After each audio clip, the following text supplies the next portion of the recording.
ان قریب تمہیں پتہ لگ جائے گا کہ جن چیزوں کو تم نے اپنی زندگی کا مقصد بنایا ہوا تھا، جن پر تم لڑتے مرتے تھے، جن کے اوپر تم مقدمہ بازیاں کیا کرتے تھے، وہ بچوں کے کھلونوں سے زیادہ بے حقیقت تھی۔ دیکھو بچپن میں انسان، بچپن کا ذرا غور، اپنے بچپن کا تصور کرو تو بچپن میں اگر کوئی شخص کوئی کھلونا لا دے جو پہلے تم نے نہیں دیکھا اور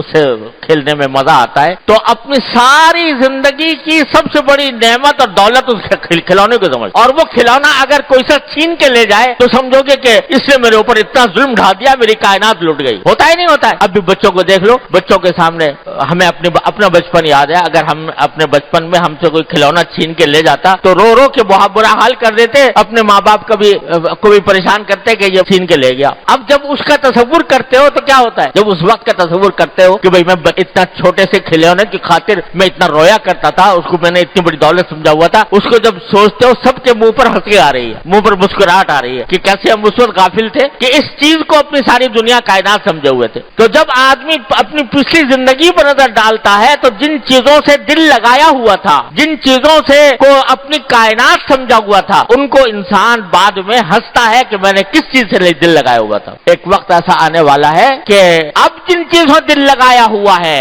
یہ زمین، یہ جائیداد، یہ مکان، یہ گاڑیاں، یہ فرنیچر، یہ گھر کا ساز و سامان، اب جن سے دل لگایا ہوا ہے، ایک وقت آئے گا کلا سوف تعلمون، اس وقت تمہیں پتہ چل جائے گا کہ ان کی کیا حقیقت، یہ کچھ بھی حقیقت نہیں رکھتے تھے۔ حضور نبی کریم صلی اللہ علیہ وسلم نے صحابہ کرام کی تربیت اس طرح فرمائی کہ جب کبھی صحابہ کرام کا دل لگنے لگا کسی دنیا کی کسی اچھی چیز کے اوپر، منع فرمانے کے ساتھ فوراً اس کی حقیقت بھی بتا دی۔ ایک مرتبہ رسول کریم صلی اللہ علیہ وسلم کے سامنے کہیں باہر سے کوئی اچھا کپڑا بنا ہوا آیا، ریشمی کپڑا تھا عورتوں کے پہننے کے لیے، تو صحابہ کرام کے سامنے جب وہ آیا، پہلی بار اچھا کپڑا دیکھا تھا تو سب اس کو ہاتھ لگا کر دیکھنے لگے کہ کتنا اچھا ہے، کتنا خوبصورت ہے، کتنا اچھا بنا ہوا ہے۔ تو حضور اقدس صلی اللہ علیہ وسلم دیکھتے رہے، اور جب سب لوگ دیکھ چکے اور اس سے ایک لطف لے چکے تو ایک جملہ فرما دیا کہ ٹھیک ہے تو بہت اچھا یہ کپڑا، لیکن میں تمہیں بتاؤں کہ سعد ابن معاذ رضی اللہ تعالی عنہ جو غزوہ احزاب کے موقع پر شہید ہوئے تھے، ان کا ذکر فرمایا کہ سعد ابن معاذ کو جنت میں ناک پہنچنے کے لیے جو رومال ملا ہے وہ اس سے 1000 درجے بہتر ہے۔ جو ناک پہنچنے کے لیے رومال جو ملا ہے جنت میں وہ اس سے 1000 درجے بہتر ہے۔ تو اس طرح نبی کریم صلی اللہ علیہ وسلم صحابہ کرام کی تربیت فرماتے تھے کہ دنیا کی جن چیزوں سے تم نے دل لگایا ہوا ہے کہیں ایسا نہ ہو کہ اس میں بدمست ہو کر اور اس میں ہو کر تم غفلت کا شکار ہو جاؤ اور آخرت کی نعمتوں کو بھول جاؤ۔ تو اللہ تعالیٰ اس شکایت فرما رہے ہیں کہ ہرگز تمہیں ایسا نہیں کرنا چاہیے کہ ان دنیا کی کثرتوں کی طرف متوجہ ہو کر اپنی زندگی کے اصل مقصد سے غافل ہو جاؤ۔ غافل نہ ہونا، اور یہ غفلت سب سے بڑی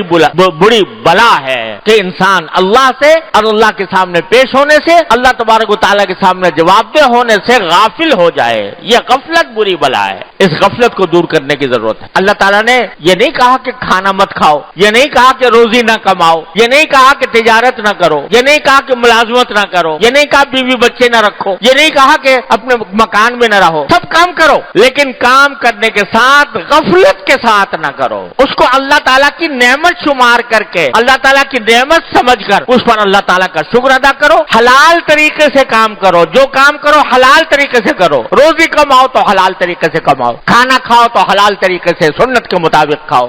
کاروبار کرو تو حلال طریقے سے کرو اور حرام طریقے سے بچو، اور اللہ تبارک و تعالیٰ کی نعمتوں کا شکر ادا کرو، کیونکہ آگے فرما رہے ہیں لَتُسْأَلُنَّ يَوْمَئِذٍ عَنِ النَّعِيمِ، اس دن تم سے جو ہم نے تمہیں دنیا میں نعمتیں دی تھی ان کے بارے میں سوال ہوگا کہ وہ تم نے کیا ان کا حق ادا کیا۔